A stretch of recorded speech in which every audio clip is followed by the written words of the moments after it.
भाजप आमदार गोपीचंद पडळकर यांच्याकडून नेहमीच वादग्रस्त विधाने केली जातात।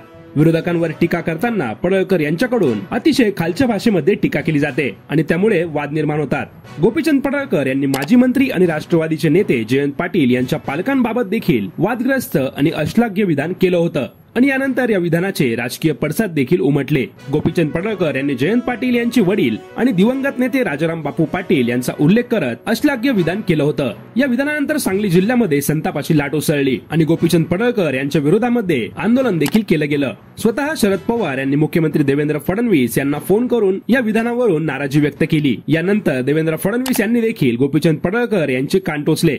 गोपीचंद पडळकर यांच्या या वक्तव्याचा निषेध म्हणून राष्ट्रवादी शरद पवार गटाकडून राज्यामध्ये ठिकठिकाणी आंदोलने केली जात आहेत। 20 सप्टेंबर रोजी बदलापूरमध्ये राष्ट्रवादी शरद पवार पक्षाच्या वतीने जोरदार आंदोलन करण्यात आलं। या आंदोलनामध्ये कार्यकर्त्यांनी जयंत पाटील यांच्या प्रतिमेला दुग्धाभिषेक करून त्यांच्या प्रती आपला आदर व्यक्त केला, तर दुसरीकडे गोपीचंद पडळकर यांच्या प्रतिमेला जोडे मारून निषेध व्यक्त करण्यात आला। यावेळी गोपीचंद पडळकर मुर्दाबाद आणि जयंत पाटील अमर रहो अशा घोषणा कार्यकर्त्यांकडून दिल्या जात होत्या। याच आंदोलनादरम्यान राष्ट्रवादी शरद पवार गटाचे प्रदेश सचिव अविनाश देशमुख यांनी एक घोषणा केली। अविनाश देशमुख यांनी या आंदोलनामध्ये थेट मंचावरून सांगितलं की गोपीचंद पडळकर यांची जीभ जो कोणी छाटेल त्याला 5 लाखांचं रोख पारितोषिक देण्यात येईल अशी घोषणा केली। ही घोषणा होताच कार्यकर्त्यांनी जोरदार टाळ्या वाजवत अविनाश देशमुख यांचं समर्थन केलं।